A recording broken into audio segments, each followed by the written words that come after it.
नाजिद महान रागी लतीफ़ी तंबूरे के सुरन जो ॼाणू उस्ताद अलादीनो निज़ामाणी जी 5 वर्सी अॼु खंडू लॻ लतीफ़ कॉलोनी में मल्हाई वई।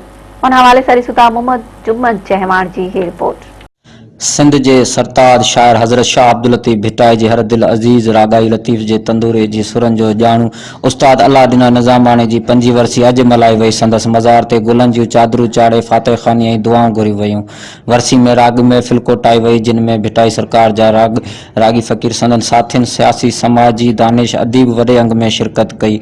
वर्सी की शुरुआत लतीफ़ साईं जी तंद सां कई वई ऐं उते मौजूद साथियुनि शागिर्द ऐं भिटाई जे साईं जे रागी पारां उस्ताद खे सुरन की भेटा दिनी वई। उन मौके ते मुख्तलिफ अगवान ऐं रागाई फ़कीरन मेरान टीवी सां वीचार हिन रीत वंडिया। कलाकार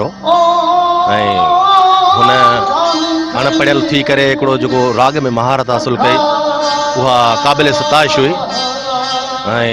हुन वीचारे सॼी ज़िंदगी पंहिंजे जेका हुई सा राग जे हवाले सां कटे छॾी। हर शइ खां उत्तम हुन राग खे भायो। वो हिकिड़ो वॾो कारीगर हो, असांजो उस्ताद हो, असांखे राग सेखारे वियो। आउं सम्झां थो त अहिड़ो राग आई हींअर, पर अॻियुनि में बि उस्ताद जेको राग आई हो असांजो त अबो अहिड़ो राग आई ॿियो कोन। असां ते वॾो महिरबान हो जो हिन फन में असांखे आंदई भिटाई ते। पोइ असां माना उस्ताद जे करे हींअर जेके आहियूं जेको बि कुझु आहियूं से। बिस्मिल्लाह रहमान रहीम।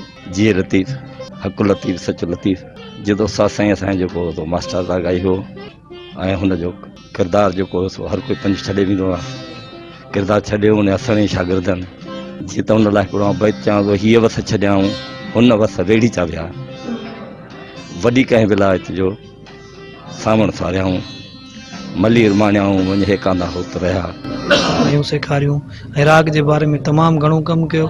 ऐं उस्ताद जी सॼी ज़िंदगी ईअं हुई जीअं दिल दम तन तस्बी मन मणियो, दिल दंबूरो जन तंदू से तलब जो वहदत सुर वजन वहदहू ला शरीक लहू इहो राग रगुन से सुताई सुहन निंड इबादत। उस्ताद अलादीनो निज़ामाणी लतीफ़ शनास, लतीफ़ जो रागी, लतीफ़ जे राग के सॼी सिंध में माण्हुनि ताईं पहुचाइण जो हिन जो मिशन हो। उन करे लतीफ़ जो जेको पैगाम आहे, अमन जो पैगाम, मोहब्बत जो पैगाम, जदोजहद जो पैगाम। उस्ताद जूं जेके कुर्बानियूं आहिनि लतीफ़ साईं जे राग में पूरी ज़िंदगी वक़फ़ करणी थी पवे ऐं पूरी ज़िंदगीअ जो लतीफ़ साईं सां वाइदो करणो थो पए।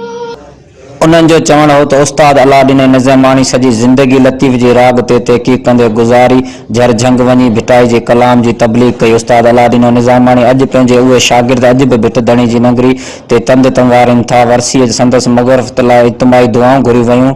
आख़िर में लंगर न्याज़ पिणु तक़सीम कयो वियो। कैमरामैन अली आसिफ सां गॾु मोहम्मद जुम्मन चवाण, मेरान टीवी खंडू।